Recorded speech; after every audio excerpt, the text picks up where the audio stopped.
BPod Studios.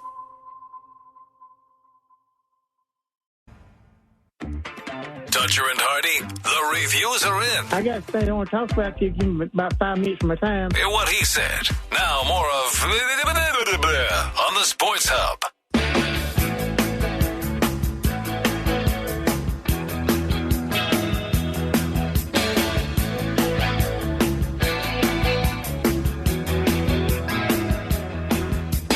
Hey, the Police weren't as good a band as I thought they were when I was a kid.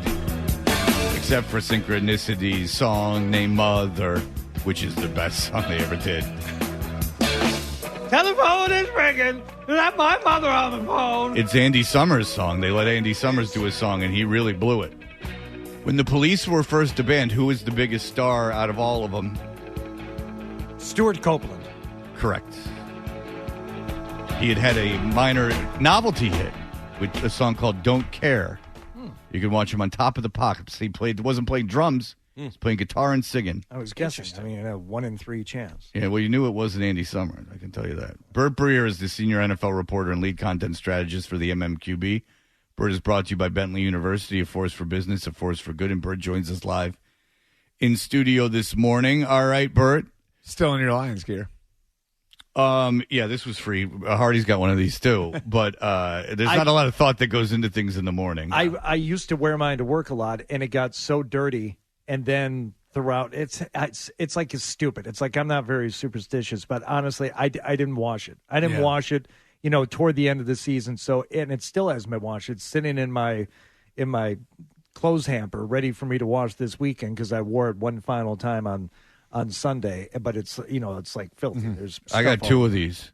Do you really? Yeah, they sent me 2. Look at you go. They I don't know why they didn't send me Jets merchandise, but they sent me Lions merchandise, and that's what I have. All right, Bird. So the coaching carousel is over. Let's play a game called Grade the Head Coaching Hires. Ooh. Who do you think did well, and who do you think did bad?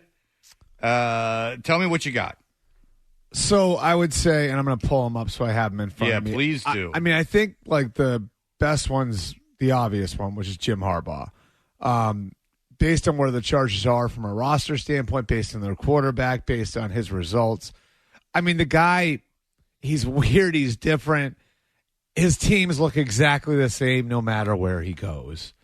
You're going to get like a really good defense. You're going to get a tough run game. You're going to get production out of your quarterback. So, like to me, like that's the easy one. Is Jim Harbaugh is the best of the group. The rest of them gets him away from coaching against your college football team. Yeah, that doesn't hurt either. Ohio State has a chance. No, but I think I mean, let's remember that he did go 2-5 against Ohio State. But, I mean, if you want to count the 2 that he wasn't at, the one they forfeited in 2020, and then that's still his team. 3-6, so 3-6. Okay. Yeah. But I think what the Chargers are getting is certainty, right? Like after gambling on Anthony Lynn and gambling on Brandon Staley, and if you want to go further back, gambling on Mike McCoy, they're betting on what's as close to a sure thing as you're going to get, right? Like when you're going and hiring a coach.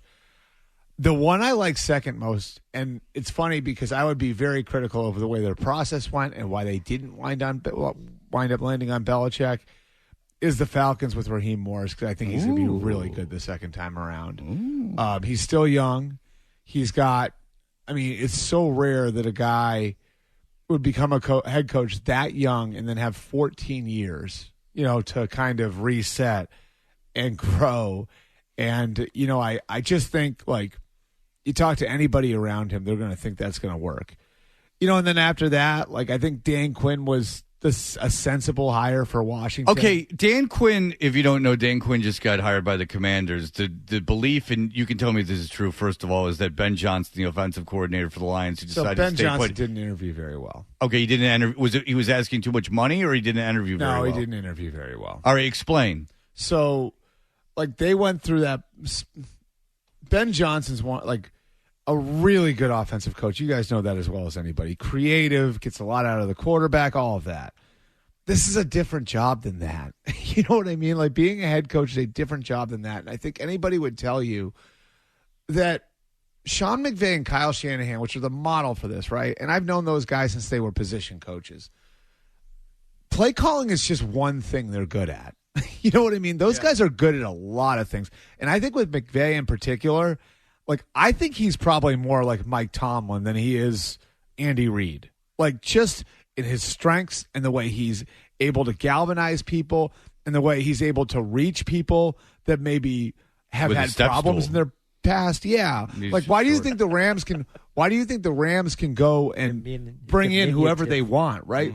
Like, the Rams bring in all these guys who've had problems other places. Why do you think that works? So I'm explaining, and Kyle Shanahan, like, maybe his greatest strength is like a lot of Belichick's strengths, which where he knows exactly what he wants in every position, and the details there are so good, you know. So, like, Ben Johnson is a fantastic offensive tactician. I think there were other pieces of this where I think, in fairness to him and as a credit to him, like, he had self-awareness about that last year. That's why he pulled his name out last year. A big part of it was, like, I don't know that I'm ready. I think this time around it was more like Washington knew after interviewing him, okay, some of those questions we had might be real. And it wasn't that he was out of it, but going into that last week, like, I think Ben Johnson was well aware. Ooh. I'm going to have to win the interview. Ah. Right? And so, because... So he would rather have pulled his name out of contention than not gotten the job. And I think that... And Detroit, I think, has been really smart about this, too. Which Detroit, over the last couple of years, knows he's not like... I'm not quite sure that I'm ready for this. And what Detroit's been able to do the last couple of years is create an attractive option for him to stay. And last year was monetary, right? And this year, I think it's like, hey, come back and grow for another year. And we're going to bring all of these guys back. And you have a really good football situation with young players like Jamison Williams and Jahmyr Gibbs and all these guys who are going to be a year better next year, that'll protect your stock. Right, like that, your stock's not going to plummet next year. You think they use Jamison Williams as a positive? Okay. You don't like Jamison Williams? These guys, I like how he's fast. Yeah, I would prefer he could catch the ball. Yeah, he's got Tyquan Thornton disease. I mean, he runs real quick. But Did he they much- convince Ben Johnson that they're also going to convince Dan Campbell maybe to settle for a field goal the second time around? I do want to talk about that. At some Okay, point we can talk about that. But all right, but I do want to talk about Dan Quinn because universally yesterday when it was not announced that was it yesterday? I guess when Washington announced Quinn was yesterday. Yes. Quinn was their new head coach. It was universally panned. Now I'm going to I don't want to talk about this forever, but I found it odd. Quinn, defensive coordinator of the Cowboys, resurrected that defense. That defense was excellent. Mm-hmm. He also is a Super Bowl coach. He took a team to the Super Bowl. Mm-hmm. So why is he considered such a bad hire? Because people are stupid. I mean, because, like, honestly, like, it's just the perception and the reality are like two such different things, right? Perception is 28-3. The Falcons weren't very good at the end. The end of the season didn't go the way the Cowboys planned it. So, like, people can't see past, like, the 5 inches in front of their face. Like, if you really dig into it, he built the Falcons into a Super Bowl team, right? They were in the Super Bowl in their second year. They won a playoff game the year after that. And then salary cap issues, which weren't really his doing, caught up with them, and it imploded. And then he goes to Dallas, and he adjusts the Seattle scheme. And if you talk to Micah Parsons or Trayvon Diggs or any of the guys who played for him there, they'll all tell you the same thing. He got the most out of me. So, like, I think a lot of people, you know, and we can talk about this with the Patriots OC thing too. Why is what is unknown so much more attractive than what's known? Right. You know what I mean? Like, you can talk about all of these younger guys that are getting jobs. I don't know what Mike McDonald's going to be. I don't know what Gerard Mayo is going to be. I don't know what Brian Callahan's going to be. I like those guys. Right. But I don't know what they're going to be as head coaches. These are big jobs. If you're Washington, you got a new owner. You're a first-time general manager. Like, you have an idea of what Dan Quinn's going to be as a head coach. And for his first, like, 3 or 4 years, it was pretty damn good. And then the salary cap got him. Yeah, and you know what? If I'm a Washington fan, because I literally heard a national guy yesterday say, like, Washington's got to be, like, apoplectic about this. I would be happy that you hired a GM, the big stud GM guy. This was obviously partially his decision. I mean, you have your GM. There's like something to hang your hat on. I don't, and it must be frustrating for you, Bert. Give me one reasonable reason. Like in Seattle, right? Mike McDonald was a very popular hire, and I think McDonald is smart and has a lot of the tools that it takes to be a great head coach. Give me one reason why Mike McDonald was a better hire than Dan Quinn. Right. I mean, you have to remember, Dan Quinn also was the coordinator of the Legion of Boom defense. I mean, like, he's like a 2 Super Bowls with Seattle. It's not his fault they didn't beat the Patriots in that Super Bowl. And Dallas, Mike McCarthy's first year was a train wreck. He gets there 3 years in a row, 12 wins. And that's the thing. It is a mystery. Like a guy like Mike Vrabel is sitting out there, a proven ridiculous. Commodity. Same thing. Well, that's we can ask about that. Else. All right, we have to break. We'll come back and we can get into the Vrabel thing, Belichick, Van Pelt, the whole myriad of things going on this NFL offseason for this Patriots. BackstageCountry.com, your online home for all things country music. Award-winning movies often have incredible soundtracks, and many of those have gone on to become country gold. We've picked our top 5 country songs that have been nominated for an Oscar. Text Oscar to 45911 to see if your favorite made the list on BackstageCountry.com. Text Oscar to 45911 and we'll send the link straight to your phone. Now, more Tuncher and Hardy on the Sports Hub.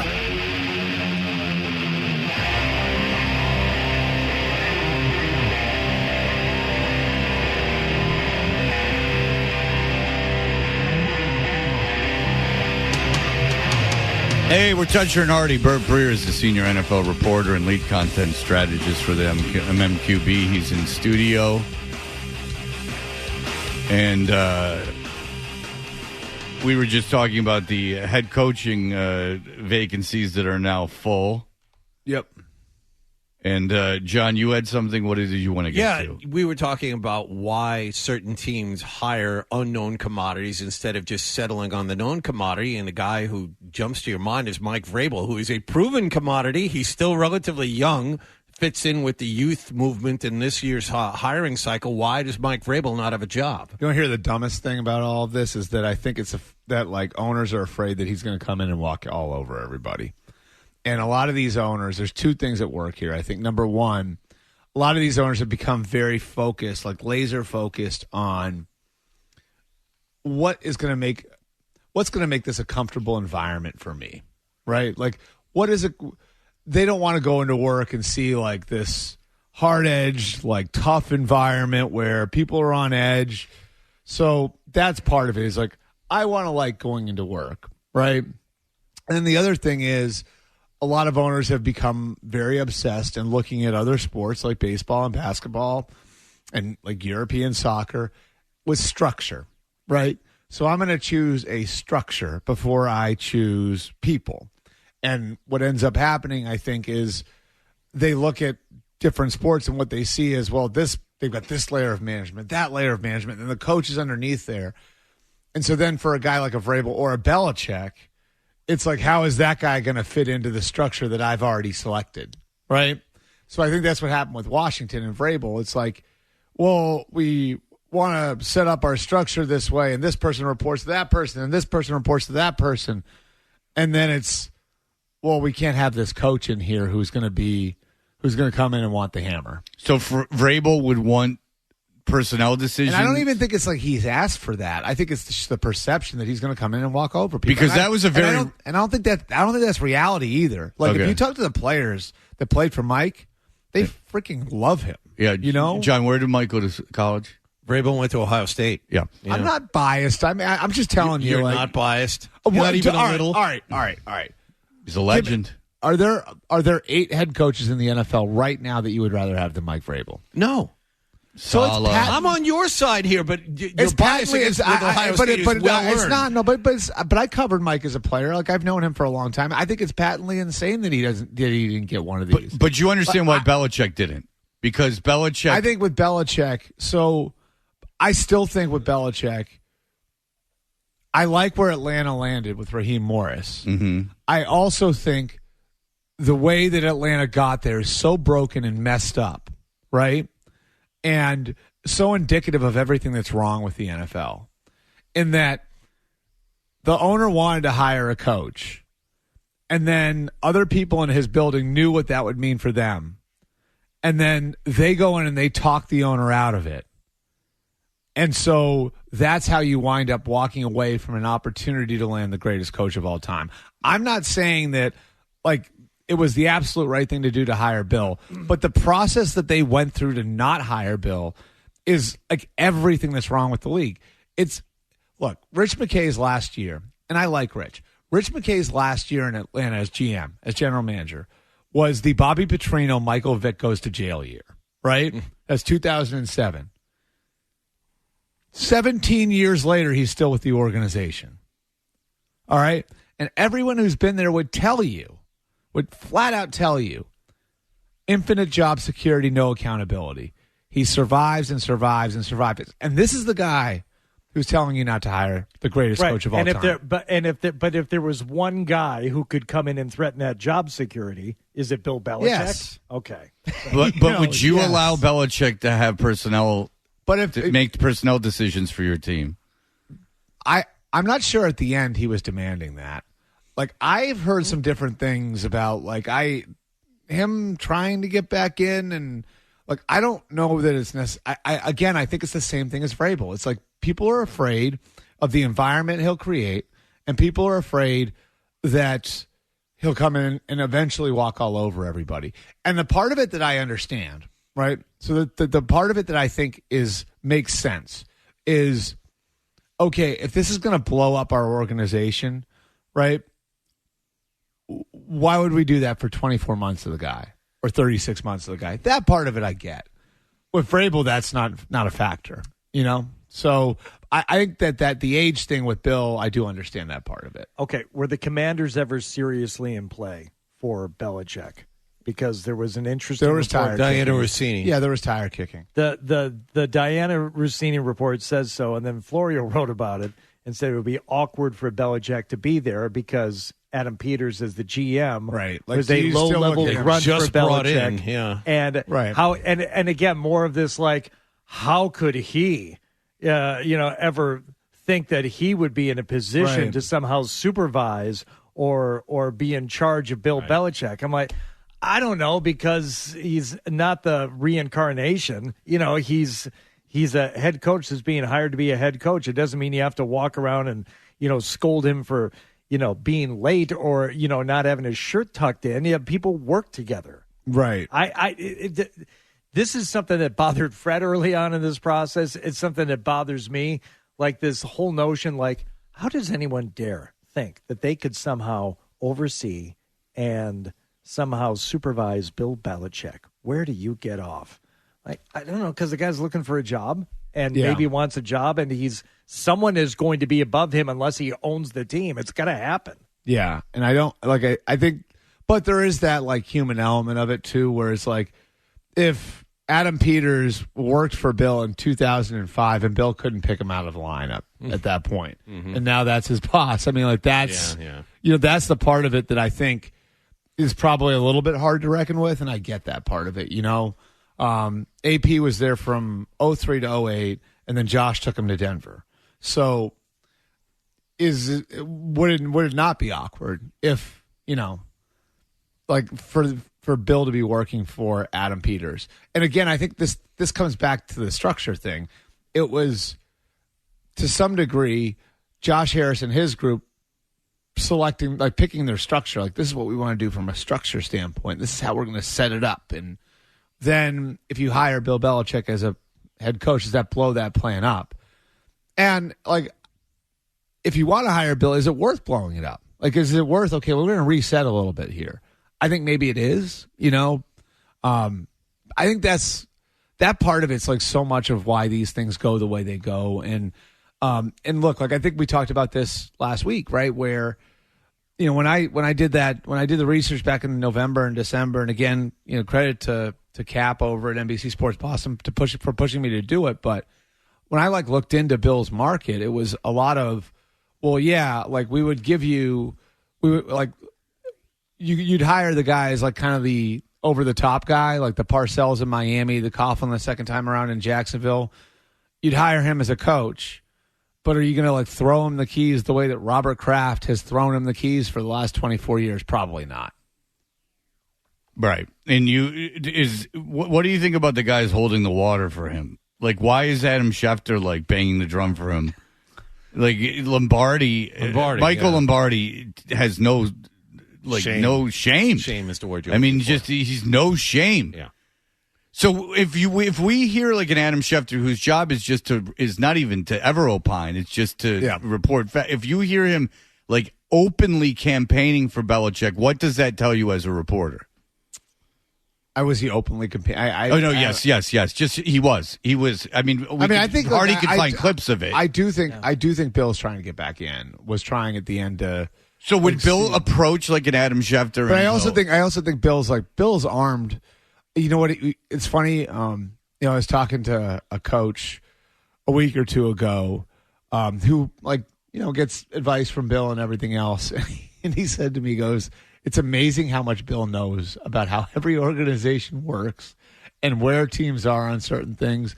And so people do consult with him, and I think probably there was, because the Atlanta Belichick thing was floating around while the season was still going on. Mm-hmm. I think there was probably a feeling in Bill's mind that like that is going to happen. But my point is, would he go like, "Hey Adam, I've given you A, B, and C like over the years"? No, I don't think it really works. So now I want you to to carry my water for me. No. But like I do think what does happen, and you know we're probably all guilty of this at points where. Like you do know sometimes, like it's like, okay, like this guy's trying to get back in, or this guy is, and you know, so like you might make the case and say like, hey, like I don't understand why this is happening or why that's happening. Like I don't, you know, I don't think Adam is like, you know. Do you have the clip, Hardy? Can you find it? The Lombardi one? No, Schefter. Oh, Schefter. I'm sorry. Yeah, because it's been Lombardi. It's been. We know Lombardi. Lombardi's a joke. Lombardi's a joke. It's fine. He always qualifies it too. Like I don't kowtow to anyone. Like he says it, and then he starts kowtowing to Belichick. Here's him on not getting the Atlanta job. All right. So Dan, Hardy's playing something. So here we go. A little news boss action there. Yeah. Let's just have that up anyway. Here we go. Okay. You got to have it up. I mean, come on.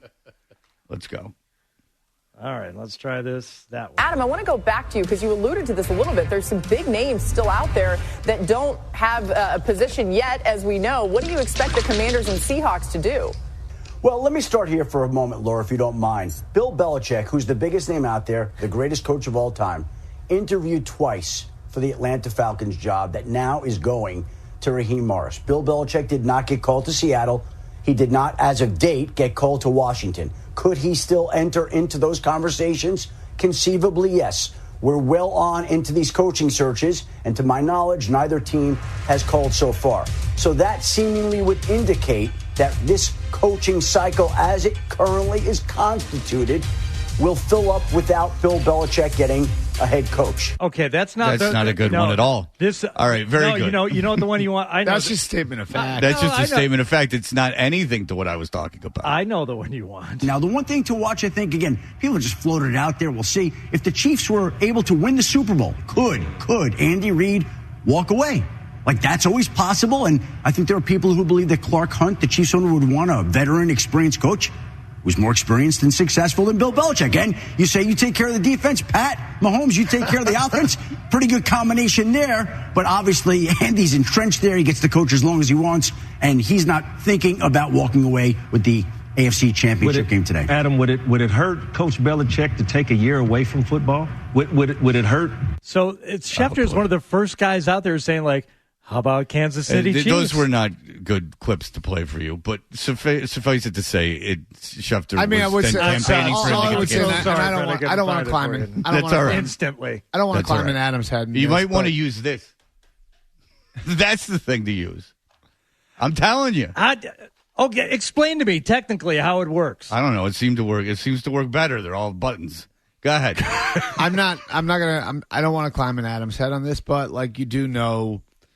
I mean, we all, like a lot of us have a lot of knowledge of things that we don't report. And, you know, in these cases, sometimes you will hear frustration from people because they're not getting the traction they think they should. And so sometimes when you're asked about these things on the air, the way you explain their situation can reflect the frustration that they're feeling. All right. And it's that easy. Is Florio a clown? What is Florio's deal? I'm not going to go through like some sort of like assessment. You want me to give like letter grades to all the media people? Give just Florio. Florio? I like Florio. Mike does a good job. I think it does like strike these guys though. If they're so entrenched for so long and believing something, it's like obviously this has to happen. If Belichick has the ability to go somewhere else, anywhere would want him, and when it doesn't happen, they start to lose their minds a little bit. How is everyone not seeing the obvious? This is pretty easy though. That part of it's pretty easy because this is the same as Tom Brady.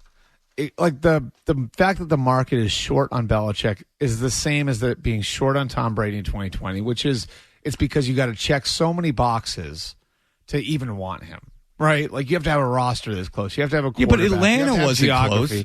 Atlanta didn't have a quarterback. Atlanta's rosters. If you can go get Kirk Cousins or whoever, Baker Mayfield. You think they would be a Super Bowl contender? I think that you could get there pretty quick. Baker Mayfield as your quarterback. You can get to contention in the NFC. The Lions got there.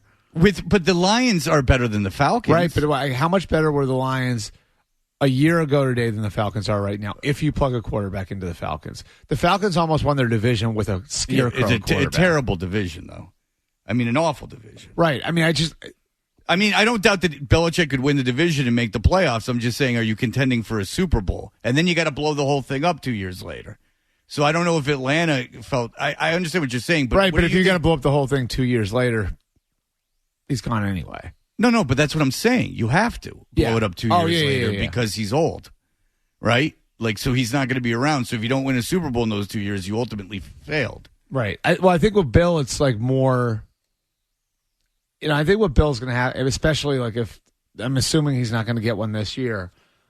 Well, he's not, right? Part of his pitch next year is going to have to be like, here's your succession plan.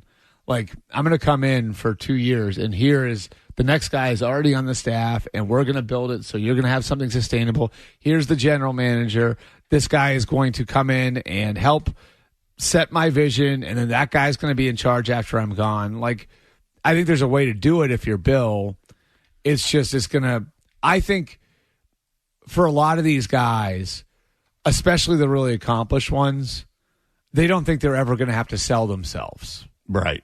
And then they get to the point where it's like, oh, crap, maybe I'm going to have to. And maybe Bill gets to that point now. All right. Bert Breer is here. So much more to talk about. He's in studio until 8. We'll be right back here. BackstageCountry.com, your online home for all things country music. Country music has so many generous artists who always seem to jump in to help those in need. We're spotlighting 5 who lead by example and lend a helping hand to charitable causes. See who made our list when you text GIVE to 45911. Text GIVE to 45911 and read all about it right now on BackstageCountry.com. Sports Hub. We're back with Toucher and Hardy on 98.5 The Sports Hub.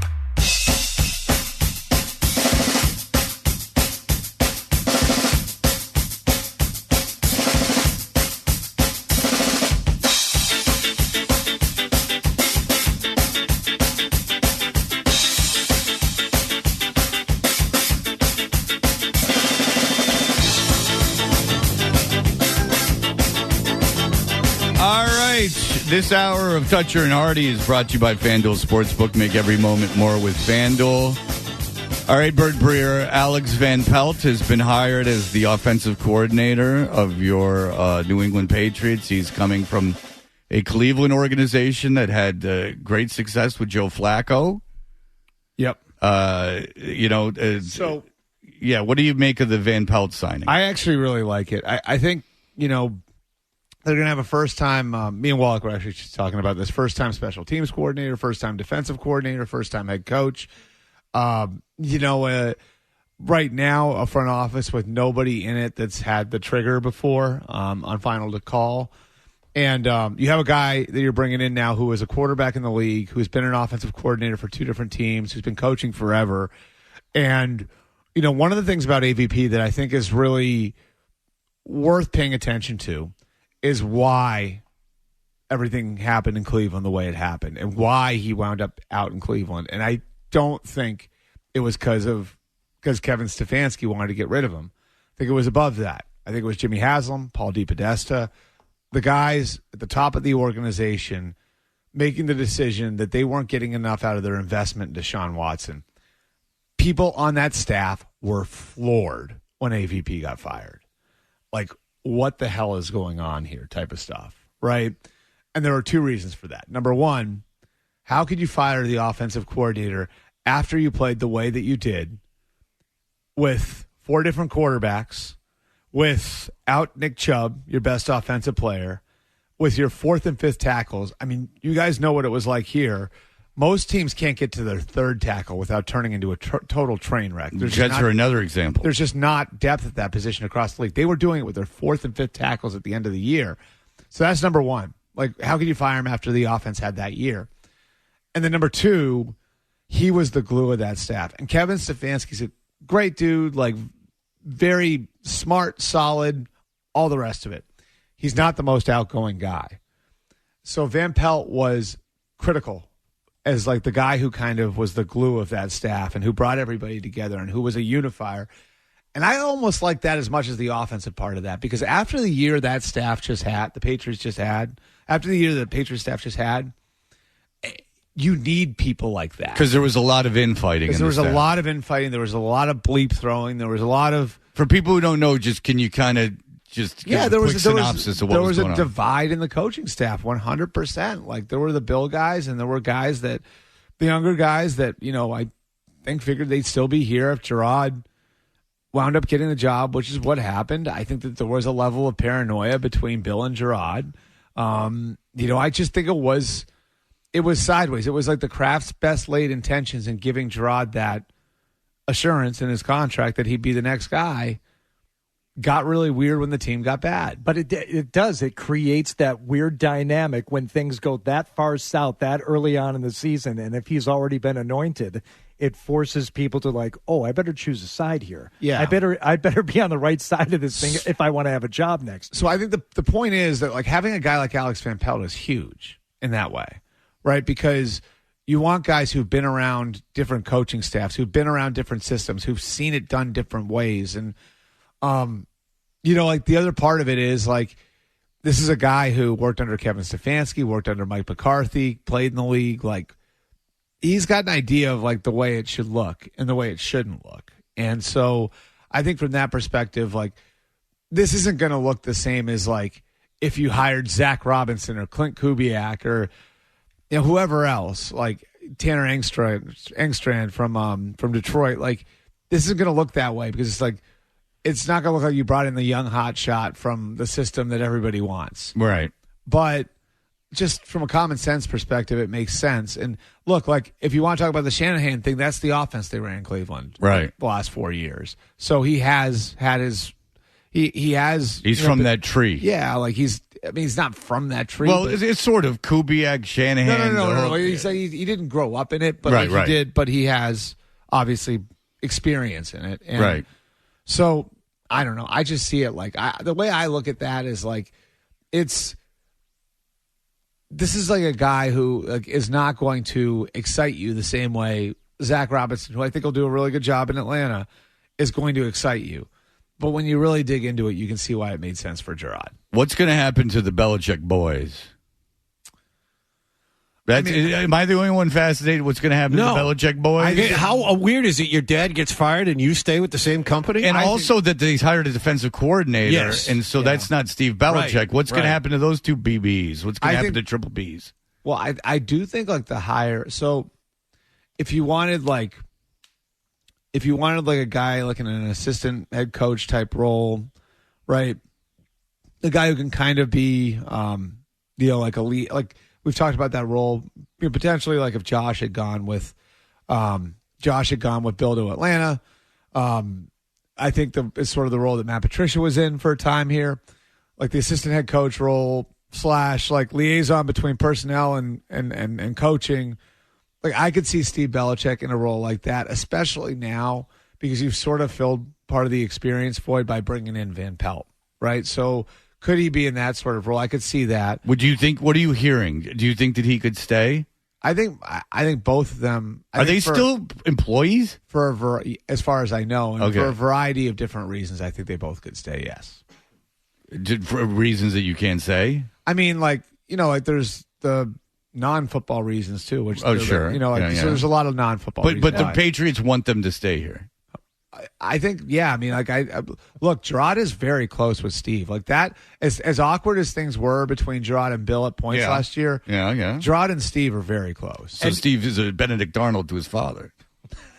But is it like from the logistics standpoint? I like how you can always take the extra 2 steps, Fred. It's a big strength of yours. Yeah, so you're saying Steve and his dad don't get along. Interesting. No, but it is a way for them to, like you said, like stay here, and if they have family and they don't want to move, okay, but also get out from underneath their father's umbrella. And that's the benefit of it. Yeah, I mean, which they were going to have to. Steve especially was going to have to. I've told you guys the Kyle Shanahan story, how that happened with intentionality. Yes. Right. Like that he got away from his dad, and I think Steve would really benefit. Would there be a market for Steve Belichick? Like you speak so highly, everyone speaks so highly of Brian Belichick, but I don't know if that's because he's the indie brother. Like he's the band that no one knows about that you're kind of triumphing. Like Steve's too obvious. Yeah, Steve's like the Smashing Pumpkins, and he's the replacements. Well, I would say this. I would say 5, 6, 7 years ago, there was a lot of skepticism over Steve, right? Mm-hmm.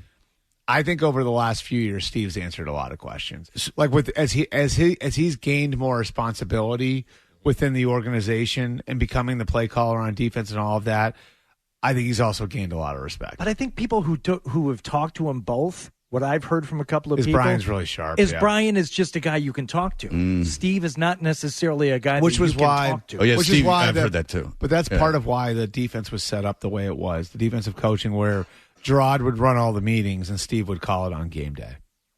That was why that was set up that way. All right. Well, Bert is going to be here because we're running this clock now, Bert, with a big, long, commercial-free segment. Okay. So we're going to take a commercial here, then you can come back for 5 minutes, and then you're on your way. All right. I have to go to the kitchen. Okay. I have to get breakfast ready? I don't know if I'm going to get breakfast. I'm debating it. But I was certainly going to get it. Now I don't know. Or the calf. Oh, the calf. I'm sorry. Cloud The kitchen's right over there. You can get DC. Oh, you got that right. Yeah. There you go. BackstageCountry.com, your online home for all things country music. Wondering who made our list of the top 5 all-time queens of country music? Did Carrie Underwood make the cut? Find out now when you text Queens to 45911 and scroll through the list on BackstageCountry.com. Text Queens to 45911 to see the talented artists who rounded out our top 5 list. To wake up. Toucher and Hardy on 98.5 The Sports Hub.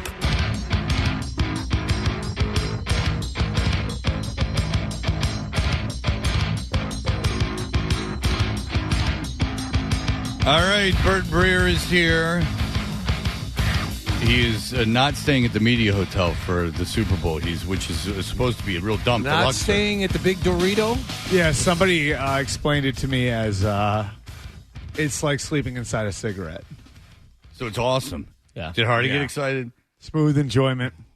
But it's flavor country. Yeah, I mean, you're saying it's which is why there's a Winston's. Dorito on the side of it. Yeah. I'll tell you, if you're smoking 100s, you've had a tough life. Oh, You're smoking Winston 100s. really? That's you know what 100 is, right? No, I don't know what Just a longer cigarette. It's just a longer cigarette. Like, is like it? you're like saying these cigarettes for mortals. This cigarette is not enough. We're Yeah. increasing our cancer Satisfaction odds. for me. No, well, just I mean, I don't imagine it's. I think you're pretty much playing with fire either way. But the Just saying. but the It's you're what just saying- craps table you're sitting at. Yeah. I just remember when we were staying at Foxwoods, and we had the broadcast from. I don't even know if they still let you smoke in here. This is so long ago, and we were doing a live show with Dan Roach, me, John, and Dan Roach, and they put us into the Pygow room because it was the only room where anything was going on. Yeah. And you just like, well, these are why they still sell cigarettes. Like, this is why they still sell cigarettes. It was fantastic. There was you could not hear you. Well, the reason they put us there. How much 'cause does you a could pack hear of things going cigarettes on, cost but now? You could smell it. You could smell it outside the pie room. So, and unfortunately, that was during one of the years that I wasn't smoking, and so because how great would it have been as if I was smoking, and I'm like, wow, we're doing a broadcast where you can smoke. I'd be smoking like a maniac. Yep. But I wasn't smoking at the time. I went through. I went through like 5 years where I didn't smoke at all, and that was when we were there. But when are you going down for the Super Bowl, Bert? Sunday. Really, Sunday to Monday? Yeah.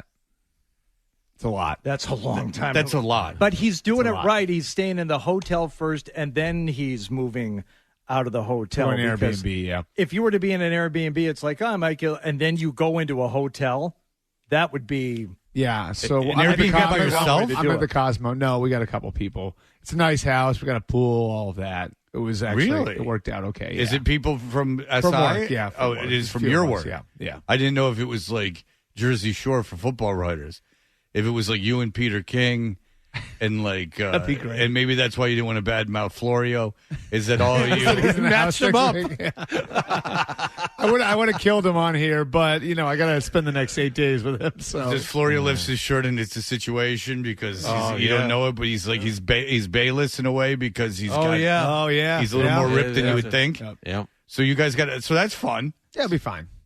I mean, I don't look forward to going to the Super Bowl the way I used to. Although it was funny, I was saying this to somebody yesterday. When the Patriots would make the Super Bowl, it was such a massive pain in the ass for me because I would inevitably have like 10, 15 friends who'd be in town. Right. And they all think you can get them into every party by snapping your fingers. And by And the it was way, the if they get in biggest those pain- parties, they're getting laid for sure. It was the biggest pain in the ass. It was like, so it's like, okay, like, so you can get me into Maximum or you can get me into DirecTV or you can get me into X, Y, or Z. And like, yeah, I can do that, but it is I'm sure you guys have dealt with it at some. Like, Yeah, but I always like go. jumping You don't through all want to the go. stupid- Like you don't want to and go. those 'cause- parties suck. Okay, because A, the party's going to suck, and B, if it's a good party, you are going to feel so out of place there. I will feel out of place there. There's no room for us. Like, I told the story yesterday. I went to the Grammys one time. By happenstance, someone told us to go to the Beverly Hills Hotel. We were so dumb we did. We went downstairs, and it was Clive Davis's Grammy party, which might literally be the most exclusive music party of the year in any sense internationally. Like it's like the only one that's known. Stevie Wonder was playing the piano and singing for the party. The musical guest was Stevie Wonder. Like NSYNC were still a band at the time. NSYNC were there. And you know what I felt like? First of all, I'm dressed like a bum. So, and everyone's like in a tuxedo. And I was like, what am I going to, like, what was I going to do? Like sleep with Madonna? Like, what was I going to do? Like, strike up a conversation with, like, Bruce Springsteen? You're out of, like, no one wants you there. Like, you know what I'm saying? So, this idea, and then, by the way. I remember there was, like, the best one the one that best explains what you're talking about was the Maxim party at the Dallas Super Bowl, right? And it was at the Texas State Fairgrounds. So it's just this massive indoor area, right? Like, and it was awesome. It was really cool the way they set it up because it had all like the Texas stuff and everything else, And it was, I swear to, there was like a roped off area where every like hyper important person was. Mm-hmm. And then around it is like just every other douchebag on the face of the earth who is literally just there to make themselves feel important. Mm-hmm. So like that is what those but to me it was like the perfect encapsulation of what those parties are. Yeah, they go out of their way. It's this, which is like they try to get like maybe 35, 45, 55 really important people there, or like quote unquote really important people there. And then the rest of it is just a bunch of people who are paying through the nose to get in, or people like me who had to send like 15 emails to get in. Right. You know? Yeah. And so, and that's pretty much what Radio Row is at the Super Bowl. There's the radio stations, and then the big radio shows have a big stage. Jim Rome is like it's a broadcast from something that Kiss would be on. And then inside of all of that is a velvet rope with the center where the NFL Network is. And then like they just like walk people through. Like everything has to be like that. We are so funny as humans. The amount that there has to be like levels of like like who's important. Like why would Jim Rome have a stage? What is the necessary? Because to he's make really short. Yeah, but everyone's standing on the same stage. So once you get up there, you're on the same level as him. But he has to be above everybody. But it doesn't serve him at all. Like there's no reason to have an elevated, wide ass stage. Like it doesn't serve you. Like it doesn't add to the broadcast at all. It's nonsense. It was constructed just to make you feel important. And the funny part about that is that works both ways. Remember, we were in Minneapolis at the Mall of America. He still had the riser up in the food court. Yeah. I mean, that was the most ridiculous. How ironic the food court is that? Was so stupid. The food court set up for everyone, and Jim Rome still has the big riser in the food court. That people, and I feel like a jerk too, because like people ask me, people who like don't know me very well, but I'm like, friendly with or whatever, will ask me about like, oh, you must be so excited to go to the Super Bowl. I'm like, not really. I'm like, it's like a bad work week. It is like the capital of self-importance, on the planet. It's a lot. All right. Yeah. All right. Bert Breer, MMQB. Thank you, Bert. Thanks, we'll guys. see you next week. All right. No commercials here, just the headlines. When we come back, the station's producing very blue comedy, very filthy stuff.